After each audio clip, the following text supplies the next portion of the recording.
جو اہمیت اللہ تعالیٰ کے ہاں ایک اولاد کے لیے اس کے والدین کی ہے وہ کسی اور کی نہیں ہو سکتی. یعنی اس سے بڑھ کر حسن سلوک تو ہو ہی کسی کے ساتھ نہیں سکتا جو حسن سلوک اللہ نے والدین کے ساتھ کرنے کا حکم دیا. فَلَا تَقُلْ لَهُمَا اُف، تو ان کے سامنے تم نے اف بھی نہیں کہنا.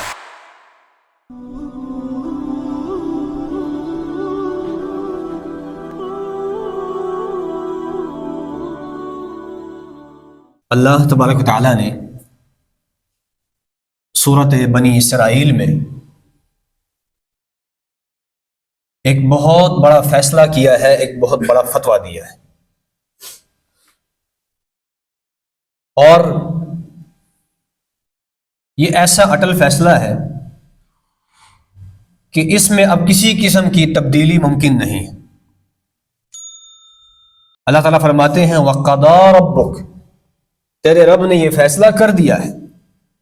اب یہ بات لکھی جا چکی ہے، اس کا معاملہ حل کیا جا چکا ہے کہ اللہ تعبدوا الا ایاہ، کہ عبادت اگر ہوگی تو صرف اور صرف کس کی ہوگی؟ اللہ رب العالمین کی ہوگی، جو عرش عظیم کا مالک ہے، جو آسمانوں اور زمین کا مالک ہے. اس بات کا فیصلہ ہو چکا ہے. اور دوسرا اللہ نے یہ فیصلہ فرمایا وَبِالْوَالِدَيْنِ إِحْسَانًا، والدین کے ساتھ، ماں اور باپ کے ساتھ احسان کرنا ہے. احسان، اس کا بھی فیصلہ ہو چکا ہے. اب اس کے اندر کسی قسم کی کوئی تبدیلی، کوئی ترمیم، کوئی اضافہ، کوئی کمی نہیں ہو سکتی. اللہ کا فیصلہ اٹل، لا تبدیل لکلمات اللہ. اللہ کے فیصلوں کو، اللہ کے کلمات کو کوئی بدلنے کی طاقت نہیں رکھتا.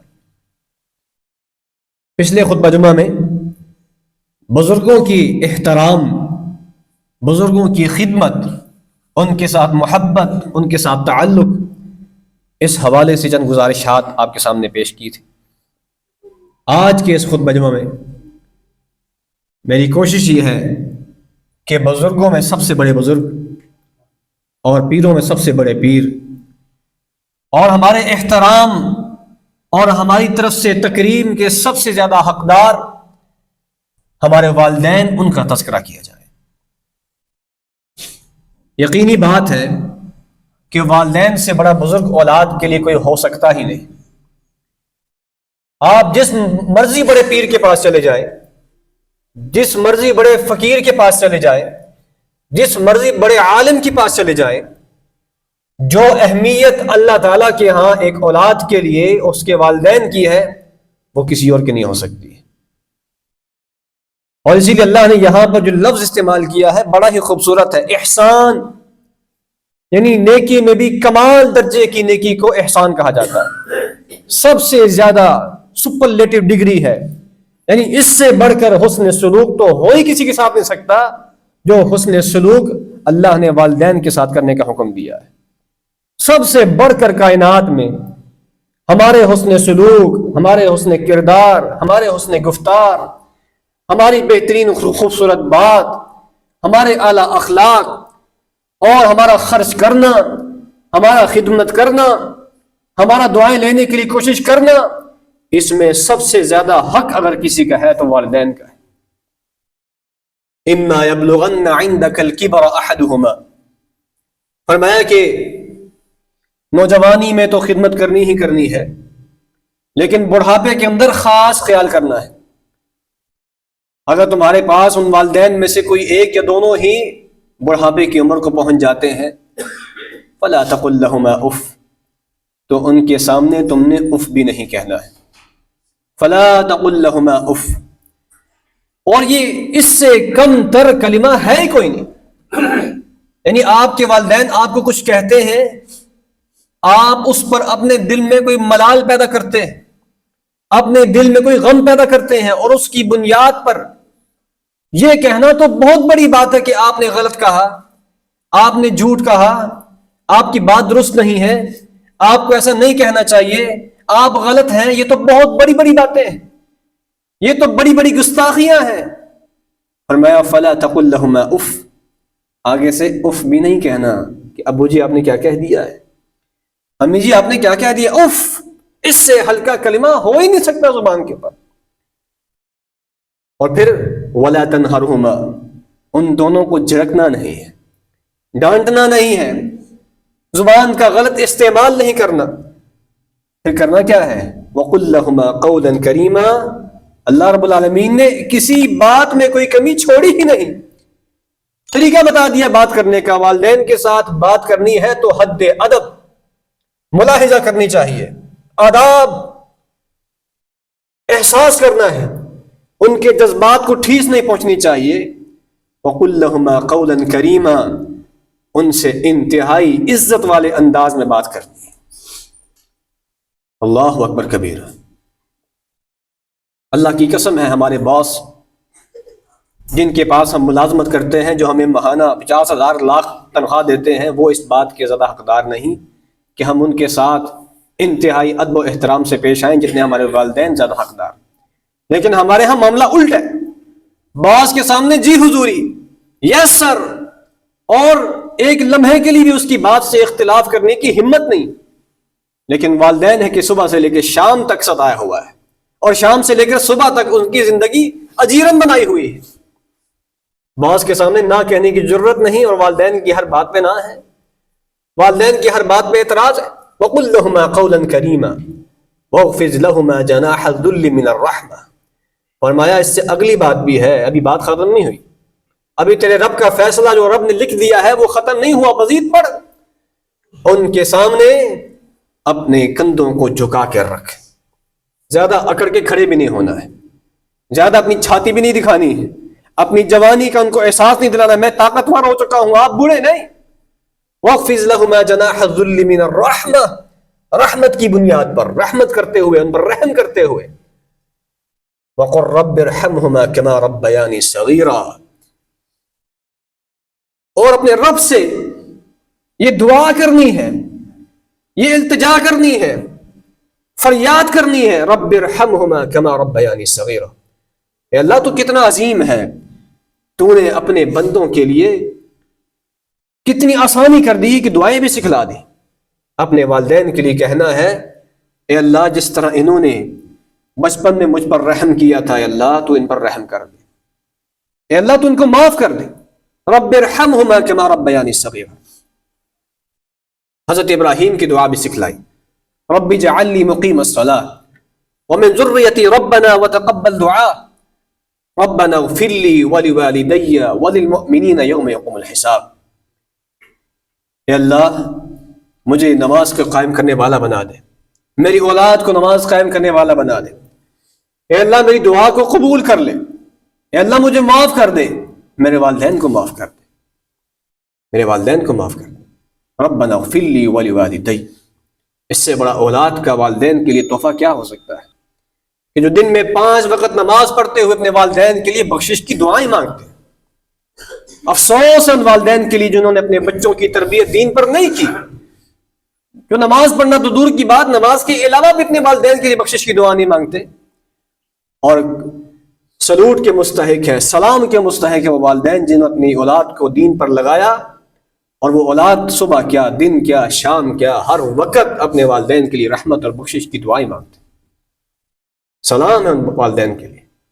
تو سامعین محترم، ایک اور مقام پہ اللہ فرماتے ہیں وَوَصَّيْنَا الْإِنسَانَ بِوَالِدَيْهِ إِحْسَانًا. ہم نے انسان کو مسلمانوں کو نہیں، ہندوؤں عیسائیوں کو نہیں، انسان کو، ہر انسان کو اس بات کا تاکیدی اور پختہ حکم دیا ہے کہ اپنے والدین کے ساتھ احسان کرو. اور پھر خاص طور پہ والدین میں سے ایک ہستی کا تذکرہ کیا،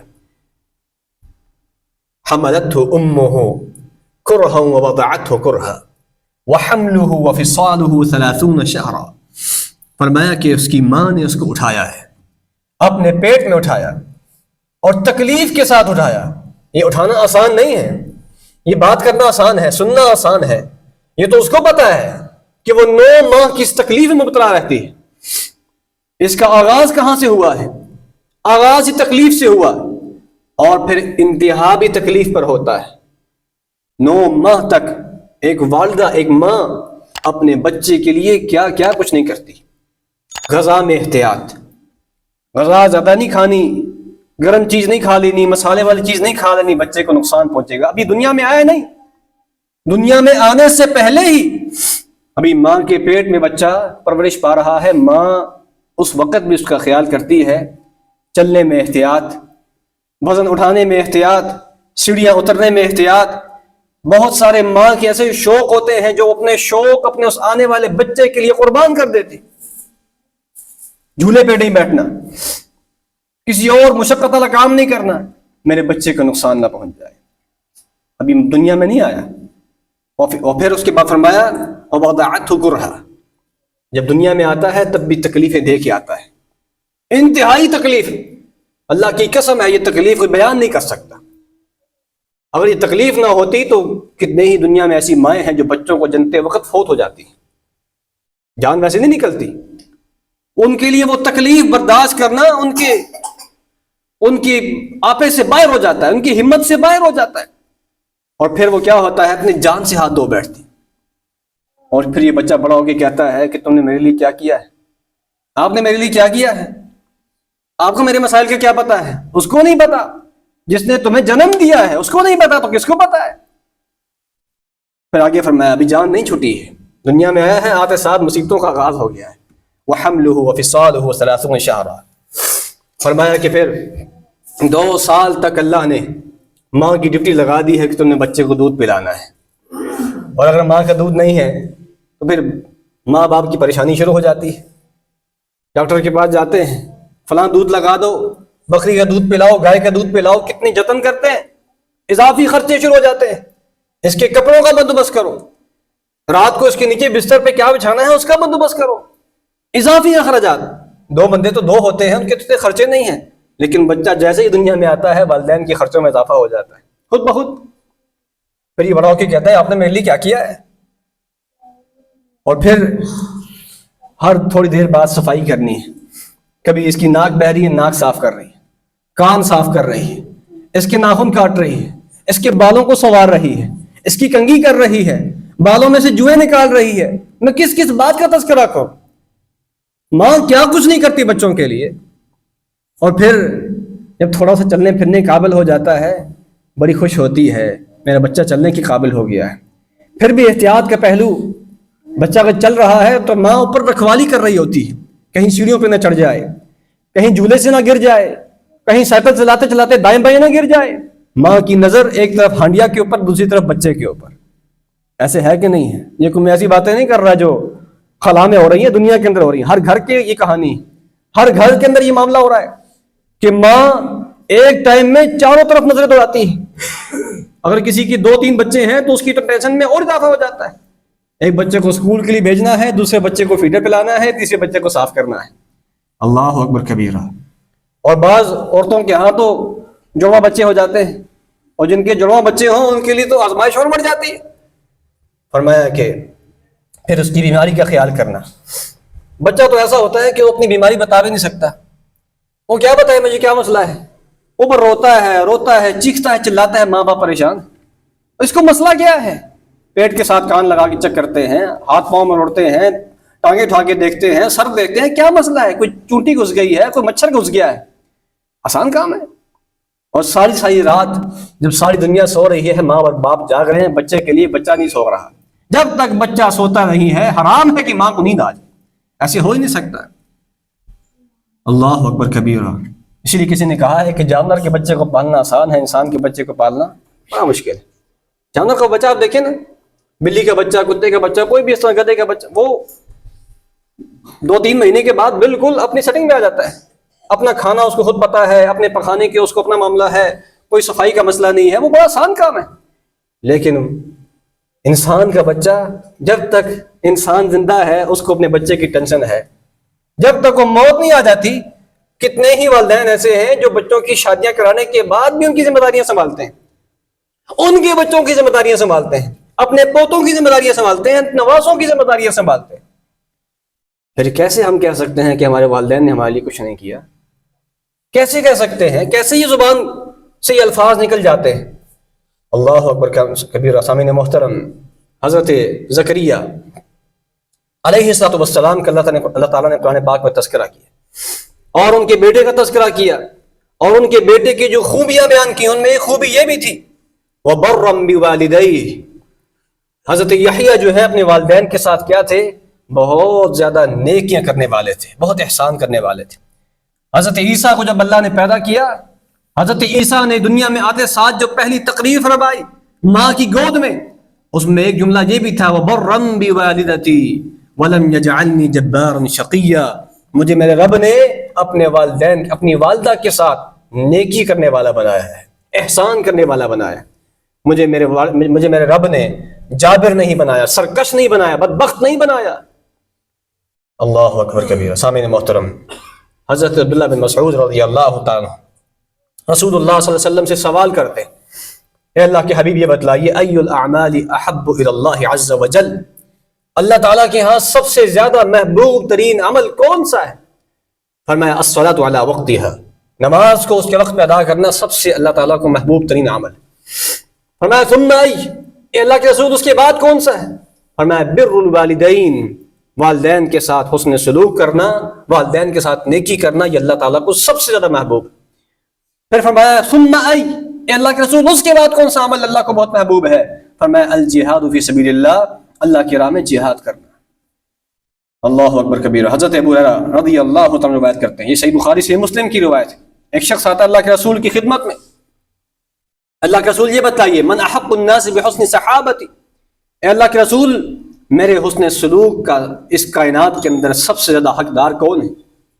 تو آپ نے کیا کہا کہ تیرے دوست، تیری سہیلیاں، تیرے اقربا، تیرے کزن، تیرے فلاں رشتہ دار نہیں، امک، سب سے زیادہ اس کائنات میں اگر تیرے حسن سلوک کا حقدار کوئی ہے تو نبی صلی اللہ علیہ وسلم کی زبان سے یہ فیصلہ ہوا ہے تیری ماں۔ پھر سوال ہوا ثم من یا رسول اللہ، اللہ کے رسول اس کے بعد بتلائیے، کہا امک، تیری ماں۔ پھر سوال ثم من، اللہ کے رسول اس کے بعد بتلائیے، کہا امک، تیری ماں۔ 3 مرتبہ ماں کا تذکرہ کیا۔ پھر دوبارہ سوال ہوا ثم من، اللہ کے رسول اس کے بعد بتلائیے پھر کون ہے میرے حسن سلوک کا سب سے زیادہ حقدار؟ فرمایا کہ تیرا باپ، ثم ابوک، تیرا باپ، یعنی 4تھی مرتبہ باپ کا تذکرہ کیا۔ ماں کا حق باپ سے 3 گنا زیادہ ہے، اور اس کی وجہ میں شروع میں عرض کر چکا کہ وجہ کیا ہے کہ ماں کی تکلیف باپ کی بنسبت بہت زیادہ ہوتی ہے، بہت زیادہ ہوتی ہے۔ ماں کی مشقت ہمیشہ کے لیے، اس کی ہر وقت کی ٹینشن اولاد ہے، ہر وقت وہ اولاد کے لیے پریشان ہے، ہر وقت وہ اولاد کی فکر میں لگی ہوئی ہے۔ سامعین محترم، حضرت عائشہ رضی اللہ تعالیٰ فرماتی ہیں کہ رسول اللہ صلی اللہ علیہ وسلم نے فرمایا دخلت الجنت، میں جنت میں داخل ہوا، جنت کے اندر مجھے قرآن پاک پڑھنے کی آواز سنائی دی۔ میں نے فرشتوں سے پوچھا کہ یہ کون ہے؟ کہا کہ یہ حارثہ بن نعمان ہے، آپ کے صحابی حارثہ بن نعمان ہے جو جنت میں قرآن پاک کی قرات کر رہے ہیں۔ تو فرمایا اللہ کے رسول نے کہ اس کی وجہ جو مجھے سمجھ آئی ہے وہ کیا ہے؟ فرمایا کہ اس کی وجہ یہ ہے کہ وَكَانَ أَبَرَّ النَّاسِ بِأُمِّهِ، نعمان بن حارث اپنی والدہ کے ساتھ سب سے زیادہ حسن سلوک کرنے والا تھا، اس کا اللہ نے بدلہ دیا کہ جنت میں قرآن پاک پڑھ رہے ہیں۔ اللہ اکبر کبیرہ۔ رسول اللہ صلی اللہ علیہ وسلم نے حضرت عمر کو ایک وصیت فرمائی تھی، اور حضرت عمر کا معاملہ کیا تھا کہ جب بھی یمن سے کوئی قافلہ آتا اس آنے والے قافلے سے ہمیشہ یہ پوچھتے تھے کہ افیکم اویس بن عامر، کیا تمہارے درمیان اویس بن عامر ہے؟ کیا تمہارے درمیان اویس بن عامر ہے؟ بار بار جب بھی کوئی یمن سے قافلہ آتا تو سوال کرتے۔ ایک مرتبہ یمن سے قافلہ آیا اور اس میں واقعی اویس بن عامر موجود تھے، اور ان کا تعلق قرن قبیلے سے تھا۔ تو حضرت عمر نے کہا کہ افیکم اویس بن عامر، کیا تمہارے درمیان اویس بن عامر موجود ہیں؟ تو اویس کھڑے ہوئے کہا ہاں میں موجود ہوں۔ حضرت عمر نے کہا اے اویس، میں نے تمہارے بارے میں اللہ کے رسول سے فرمان سنا ہے۔ اویس بن عامر اللہ کے رسول سے ملے نہیں ہیں، اللہ کے رسول کے زمانے میں مسلمان ہوئے لیکن آپ کی صحابیت کا شرف نہیں پا سکے، وجہ صرف اور صرف ماں ہے کہ ماں کی خدمت اور ماں کے ساتھ حسن سلوک، اور ماں کا کوئی رکھوالی کرنے والا، ماں کی خدمت کرنے والا کوئی بھی نہیں تھا۔ تو یمن سے سفر کر کے مدینہ نہیں آ سکے کیونکہ ماں کو اکیلا چھوڑ نہیں سکتے تھے، اور اللہ کے رسول کی صحبت کے شر سے محروم رہے، لیکن اللہ کے رسول کو ان کا اس قدر احساس تھا کہ اللہ کے رسول نے حضرت عمر سے کہا ہوا تھا اے عمر، یمن میں ایک شخص ہے، اس کا نام اویس ہے، قرن قبیلے سے اس کا تعلق ہے، اس کی جسم کے اوپر ایک برس کا سفید داغ تھا، لیکن اب وہ ختم ہو چکا ہے، چھوٹا سا سکے کے برابر داغ رہ گیا ہے، یہ اس کی نشانی ہے۔ اگر وہ تمہارے پاس آئے یا تمہاری اس سے کبھی ملاقات ہو تو اے عمر اس سے کہنا کہ وہ تمہارے لیے دعا کرے، اس سے کہنا کہ وہ تمہارے لیے دعا کرے۔ کسے کہا جا رہا ہے؟ اللہ کے رسول کسے کہہ رہے ہیں؟ حضرت عمر کو، جو عشرہ مبشرہ بالجنہ ہیں، جنت کی خوشخبری جن کو ملی ہوئی ہے، اور اللہ کے رسول صلی اللہ علیہ وسلم کے پیارے عظیم صحابی ہیں، خلیفہ راشد ہے، دوسرے خلیفہ ہیں۔ لیکن اللہ کے رسول نے کیا کہا؟ اے عمر اگر اویس بن عامر سے تمہاری ملاقات ہو جائے تو اس سے کہنا کہ وہ تمہارے لیے بخشش کی دعا کرے۔ جب اویس بن عامر آئے، اویس قرنی جو مشہور ہے اویس قرنی کے نام سے، جب مدینہ میں آئے تو حضرت عمر نے کہا کہ اویس میرے لیے دعا کرو، اللہ مجھے معاف کر دے۔ اویس بن عامر کو یہ مقام و مرتبہ کیسے حاصل ہوا؟ اپنی ماں کی خدمت کر کے۔ آج ہم میں سے ہر شخص چاہتا ہے کہ اس کی دعائیں قبول ہوں، اس کی دعائیں اللہ تعالیٰ کے ہاں سنی جائیں۔ تو بھائی دعا کرنے کا نسخہ تو آپ کے گھر میں موجود ہے۔ اگر آپ مستجاب الدعوات بننا چاہتے ہیں تو ماں کی خدمت کریں، باپ کی خدمت کریں، اللہ آپ کو مستجاب الدعوات بنا دے گا۔ رسول اللہ صلی اللہ علیہ وسلم کی خدمت میں ایک شخص حاضر ہوا اور آ کر کہنے لگا، اللہ کے رسول میں نے ایک بہت بڑا گناہ کیا ہے، میں نے ایک بہت بڑا گناہ کیا ہے، کیا میرے اس گناہ کی معافی ہو سکتی ہے؟ اللہ کے رسول نے فرمایا کہ مجھے یہ بتاؤ تمہاری ماں زندہ ہے؟ کہا ہاں۔ نہیں میری ماں تو فوت ہو چکی ہے۔ کہا تمہاری خالہ زندہ ہے؟ کہا ہاں خالہ زندہ ہے۔ کہا اپنی خالہ کے ساتھ اس نے سلوک کرو، اپنی خالہ کے ساتھ اس نے سلوک کرو، اگر خالہ کے ساتھ بھی اس نے سلوک کرو گے تو اللہ تعالیٰ اس کی برکت سے تمہارے گناہ کو معاف کر دے گا۔ اللہ کے رسول کے پاس ایک اور صحابی آتے ہیں اور آ کر کہتے ہیں اللہ کے نبی میں آپ کے پاس آیا ہوں، ہجرت کر کے آیا ہوں اور آپ کی بیعت کرنا چاہتا ہوں، لیکن حالت یہ ہے کہ پیچھے میرے والدین رو رہے تھے۔ جب میں گھر سے آیا تو اپنے والدین کو روتا ہوا چھوڑ کے آیا ہوں۔ تو رسول اللہ صلی اللہ علیہ وسلم نے کیا فرمایا؟ آپ نے فرمایا ارجع الیہما فاضحکہما کما ابکیتہما، فرمایا اے میرے صحابی واپس لوٹ جا، تیری بیعت میں نہیں لوں گا، واپس لوٹ جا اور جا کر جس طرح تو اپنے والدین کو رلا کے آیا ہے ویسے ان کو ہنسا کر واپس آ۔ والدین کو روتے ہوئے میرے پاس چھوڑ کے آ گیا ہے، ایسے نہیں ہو سکتا، واپس جاؤ اور جا کر والدین کو ہنسا کے آؤ۔ اور ایک اور آیا اللہ کے رسول کے پاس، کہنے لگے اللہ کے رسول میں جہاد میں جانا چاہتا ہوں، مجھے اپنے ساتھ جہاد پہ لے جائیے۔ اللہ کے رسول نے فرمایا احی والداک، احی والداک، کیا تیرے والدین زندہ ہے؟ کیا تیرے والدین زندہ ہے؟ کہا ہاں میرے والدین زندہ ہیں۔ فرمایا ففیہما فجاہد، جا کے ان کے قدموں میں رہ کر جہاد کر، ان کی خدمت کر کے جہاد کر، تیرا جہاد یہی کافی ہے کہ اپنے والدین کی خدمت کر، ان کو راضی کر، ان کو خوش کر، بس تیرا جہاد یہ اللہ تعالیٰ کے ہاں قبول ہو جائے گا۔ سامعین محترم، رسول اللہ صلی اللہ علیہ وسلم ایک مرتبہ اپنی ممبر پر تشریف لاتے ہیں، پہلی سیڑھی چڑھتے ہیں تو آپ فرماتے ہیں رغم انفہ، رغم انفہ، رغم انفہ، اس شخص کی ناک خاک آلود ہو جائے، اس شخص کی ناک خاک آلود ہو جائے، اس شخص کی ناک خاک آلود ہو جائے۔ اور عربی کے اندر اس کا مطلب ہوتا ہے کہ وہ ذلیل و خوار ہو جائے۔ کون خوار ہو جائے؟ اور اس بددعا پر آمین کس نے کہی ہے؟ جبرائیل امین نے کہی۔ دعا کرنے والے اللہ کے رسول ہیں اور آمین کہنے والے جبرائیل امین ہیں۔ اور بددعا کیا ہے؟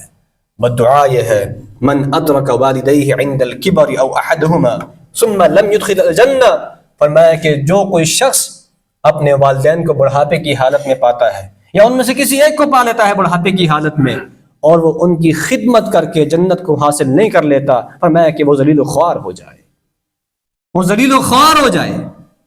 اور اس بددعا پر آمین جبرائیل امین نے کہی۔ مجھے بتلائیے جو دعا اللہ کے رسول فرمائیں بددعا اور جس پر آمین جبرائیل کہے اور مسجد کے اندر ہو، منبر کے اوپر چڑھ کے ہو، تو کیا خیال ہو بددعا اللہ تعالیٰ قبول نہیں کرے گا؟ ان لوگوں کے لیے بڑا افسوس کا مقام ہے جو اپنے والدین کو ستاتے ہیں، اپنے والدین کا جینا حرام کیا ہوا ہے چاہے کسی بھی اعتبار سے۔ سامعین محترم یاد رکھ لیجئے، اپنے والدین کو ستانا، ان کو تنگ کرنا، ان کی جائز جو مرضی کی باتیں ہیں، جائز جو ان کی خواہشات ہیں، ان کے برخلاف کام کرنا اللہ تعالیٰ کے ہاں بہت بڑی ناراضگی کا باعث ہے۔ اس لیے اللہ کے رسول نے فرمایا رب فی رضا الوالدین، اللہ کی رضامندی اگر چاہتے ہو، اللہ کی خوشنودی چاہتے ہو تو وہ والدین کی خوشنودی میں ہے۔ وسخط الرب فی سخط الوالدین، فرمایا کہ اللہ کی ناراضگی یہ والدین کی ناراضگی کے اندر ہے۔ اگر والدین ناراض ہے تو اللہ ناراض ہے، والدین راضی ہیں تو اللہ آپ سے راضی ہے۔ سامعین محترم، آج سے کچھ عرصہ پہلے سعودی عرب کے اندر بڑا عجیب واقعہ پیش آیا. دو بھائی، ان کے درمیان اپنی والدہ کے حوالے سے اختلاف ہو گیا. ایک بھائی کی عمر 90 سال، ایک بھائی کی عمر 70 سال، اور جو والدہ ہے اس کی عمر 110 سال. اور وہاں پر یہ ان دونوں کے درمیان اختلاف کس بات پہ ہوا ہے؟ پلاٹوں پر نہیں ہوا، مال کی تقسیم پر نہیں ہوا. اختلاف اس بات پر ہوا ہے کہ بڑا ماں کی خدمت کرتا تھا، چھوٹے نے کہا بھائی آپ نے بہت اچھا خدمت کر لی ہے، اب یہ میری ذمہ داری. آپ خود بوڑھے ہو چکے ہیں، 90 سال آپ کی عمر ہے، ابھی آپ خود اس قابل ہے کہ آپ کی خدمت کی جائے. آپ کہاں والدہ کی خدمت کر رہے ہیں؟ مجھے یہ سعادت بخشیے، میں اپنی والدہ کی خدمت کروں گا. اس نے کہا ایسے نہیں ہو سکتا، 90 سال کا ہو گیا، اتنا عرصہ ماں کو سنبھالا ہے، میں تمہیں ماں کیسے دے سکتا ہوں؟ اس نے کہا کہ اچھا، یہ کیس چلا گیا عدالت کے اندر. اللہ اکبر کبیر. آج ہمارے ہاں بھی مقدمے ہوتے ہیں، اور مقدموں کی نوعیت کیا ہوتی ہے ہم سب کو جانتے ہیں. اور یہاں پہ مقدمہ ہو رہا ہے، کیس ہو رہا ہے والدہ کے حصول کے لیے. چھوٹے بھائی نے بڑے بھائی پہ مقدمہ دائر کر دیا قاضی کی عدالت میں کہ مجھے ماں چاہیے، میرا یہ بڑا بھائی مجھے ماں دینے کو تیار نہیں ہے. قاضی پریشان ہو گیا، کہا میں کیا فیصلہ کروں؟ اب یہاں دونوں بیٹے ہیں، میں فیصلہ کیسے کروں؟ اس نے کہا کہ اگلی پیشی پر جب آؤ گے اپنی ماں کو ساتھ لے کے آنا. اگلی پیشی پہ جب وہ دیکھا تو ماں آئی ہے، اور ماں بالکل بیچاری، اس کی ہڈیاں نکلی ہوئی ہیں، بالکل قریب المرگ ہے، انتہائی کمزور کا جسم ہے. اور جب اس کو اٹھا کے لایا گیا تو دونوں بھائی جو ہے، دونوں بیٹے جو ہے، وہ ماں کے ساتھ چمٹ کے رونا شروع ہو گئے. ایک کہہ رہا ہے میں لے کے جاؤں گا، دوسرا کہہ رہا ہے میں لے کے جاؤں گا. قاضی نے ماں سے پوچھا کہ آپ ہی بتلائیے کہ آپ کس کے ساتھ جانا چاہتی ہیں؟ تو کہنے لگی کہ میں اس بارے میں فیصلہ نہیں کر سکتی قاضی صاحب، دونوں میرے بیٹے ہیں، میں کیسے کسی ایک کو اختیار کر سکتی ہوں کسی ایک کو چھوڑ کے؟ تو قاضی نے کہا کہ ٹھیک ہے، پھر فیصلہ میں خود کروں گا. اس نے کہا کہ فیصلہ میں یہ کر رہا ہوں کہ آج سے پہلے بڑے بھائی نے خدمت کی ہے، اور آج کے بعد چھوٹا بھائی خدمت کرے. چھوٹے بیٹے سے کہا کہ تم جاؤ اپنی ماں کو ساتھ لے کے چلے جاؤ. جب یہ فیصلہ ہوا ہے تو بڑا بھائی وہاں پہ چیخی مار مار کے رو رہا تھا. اللہ اکبر کبیرہ. یہ میں کوئی 1400 سال پہلے کی بات نہیں کر رہا، اسی صدی کی بات کر رہا ہوں، اسی دور کی بات کر رہا ہوں، جس دور میں لوگ اپنے والدین کو اولڈ ہومز میں چھوڑ کے آ رہے ہیں، جس دور میں لوگ اپنی ماں کو اپنے لیے مصیبت سمجھتے ہیں، اپنی ماں کو اپنا دشمن سمجھتے ہیں، اور نعوذ باللہ من ذالک اپنے والدین کو احمق اور نالائق سمجھتے ہیں. میں نے آپ کو پچھلے جمعے میں عرض کیا تھا، جیسے جیسے تعلیم بڑھ رہی ہے نا، لوگ اپنے بزرگوں کو احمق سمجھنا شروع ہو گئے، ان کو نادان اور بیوقوف سمجھنا شروع ہو گئے. اس لیے کسی شاعر نے کہا تھا نا، ہم ایسی کتابوں کو قابل ضبطی سمجھتے ہیں جن کو پڑھ کر بیٹے باپ کو خپتی سمجھتے ہیں. یعنی ایسی کتابیں پڑھی ہیں، ایسا علم حاصل کر لیا ہے کہ بچے اپنے والدین کو جو ان سے 40 سال بڑے ہیں، 50 سال بڑے ہیں، ان کو سمجھتے ہیں کہ یہ پاگل ہے، ہمیں سب کچھ پتا ہے، انہیں کچھ نہیں پتا. بچے ان کو سب کچھ پتا ہے، تمہیں کچھ نہیں پتا. حقیقت تو یہ ہے کہ ان کو سب کچھ پتا ہے، تمہیں کچھ نہیں پتا. اور ان سے بڑا عقل مند تو ہے ہی کوئی نہیں، اور تم سے بڑا نالائق اور احمق کوئی نہیں ہے جو اپنے والدین کو بیوقوف سمجھ رہا ہے. سامعین محترم، اپنے والدین کے حوالے سے، ان کے ساتھ اس نے سلوک کے حوالے سے رسول اللہ صلی اللہ علیہ وسلم نے یہ بات ارشاد فرمائی. آپ نے فرمایا کہ اگر کسی کے والدین فوت ہو جائیں تو دین اسلام اتنا خوبصورت دین ہے کہ ان کی وفات کے بعد بھی اس نیکی کے دروازے کو بند نہیں ہونے دیتا. فرمایا کہ کسی کے والدین اگر فوت ہو جائے، زندگی میں خدمت نہیں کر سکا، تو ان کے بعد کیا کچھ کر سکتا ہے؟ آپ نے فرمایا کہ یہ بھی ایک نیکی ہے کہ والدین کے دوستوں کے ساتھ اس نے سلوک کیا جائے. آپ کی ماں کی سہیلی ہے کوئی، وہ آپ کی گھر آ گئی ہے، اس کا اکرام کریں. آپ کی والد کا کوئی دوست ہے، اس کا اکرام کریں، اس کا احترام کریں. آپ اپنے والدین کے دوستوں کا، والدین کے رشتہ داروں کا خیال رکھیں گے، اس کا بدلہ بھی آپ کے والدین کو قبر کے اندر ملے گا. بہت بڑی بات ہے یہ. اپنے والدین کے دوستوں کے ساتھ تعلق اور ناطہ نہیں توڑنا چاہیے. دین اسلام ہمیں وفا سکھاتا ہے، دین اسلام ہمیں جو رشتے ہیں ان کا احترام سکھاتا ہے. یہ نہیں والد صاحب کا تعلق تھا تو میرا کیا تعلق ہے جی، وہ تو ابو کا تعلق تھا. نہیں، آپ کے والد کا تعلق والد کی دنیا سے جانے کے بعد بھی برقرار رہنا چاہیے. آپ کو ان کے ساتھ تعلق برقرار رہنا چاہیے، اور آپ ان کے ساتھ نیکی کریں گے تو اس کا اجر ان کو ان کی قبر کے اندر ملے گا. پھر اسی طرح والدین کے لیے ان کے جانے کے بعد ان کے نام پر وقف کرنا، کوئی چیز وقف کر دینا، جس طرح مسجد بنانا، مدرسہ بنانا، کوئی کنواں کھدوا دینا، کوئی ہسپتال بنا دینا، کوئی بھی اور نیکی کا کام کرنا، کوئی بھی فلاح کا کام کرنا، یہ بھی والدین کے ساتھ اس نے سلوک کا ایک مثالی عمل ہے کہ کوئی انسان اگر کرنا چاہے تو یہ کر سکتا ہے. اگر آپ اپنی زندگی میں نہیں کر سکے تو ان کے جانے کے بعد ان کے نام پر کوئی وقف بنوا دیں. اور یہ جس مسجد میں آپ بیٹھے ہیں یہ بھی اسی جذبے کے تحت بنائی گئی ہے. اللہ تعالیٰ قبول فرما لے. اسی جذبے کے تحت بنائی گئی ہے کہ والدین کے لیے، والدین کے نام پر بنائی گئی ہے. اللہ تعالیٰ اس کو قبول فرما لے. بہت بڑی بات کہ جہاں آج لوگ والدین کو گھروں سے نکال رہے ہیں وہاں والدین کے نام پر مسجدیں بنائی جا رہی ہیں. سبحان اللہ، کتنی بڑی اللہ کی طرف سے توفیق. اسی طرح رسول اللہ صلی اللہ علیہ وسلم نے یہ بات ارشاد فرمائی. آپ نے فرمایا کہ والدین کے لیے ان کے مرنے کے بعد نیکی یہ بھی ہو سکتی ہے کہ آپ ان کی جو کیے ہوئے وعدے ہیں ان کو پورا کریں. والدین نے کسی کے ساتھ وعدہ کیا ہوا تھا، آپ ان کی وفات کے بعد ان کے وعدوں کو پورا کریں، ان کے لیے استغفار کریں. اور قرآن پاک میں ہمیں یہ دعا سکھلائی گئی، رب ارحمہما کما ربیانی صغیرا رب اجعلنی مقیم الصلاۃ ومن ذریتی ربنا وتقبل دعاء ربنا اغفر لی ولوالدی وللمؤمنین یوم یقوم الحساب. سامعین محترم، والدین کا حق بہت زیادہ ہے. اس پر ہم ایک جمعے کے اندر بات نہیں کر سکتے، کتنی ہی اور جمعے خود گزر جائیں اس پہ ہم اپنی بات کو ختم نہیں کر سکتے. لیکن آخری اور خلاصہ یہ ہے کہ ہم میں سے ہر ایک کو جس کے والدین زندہ ہے ان کی قدر کرنی چاہیے.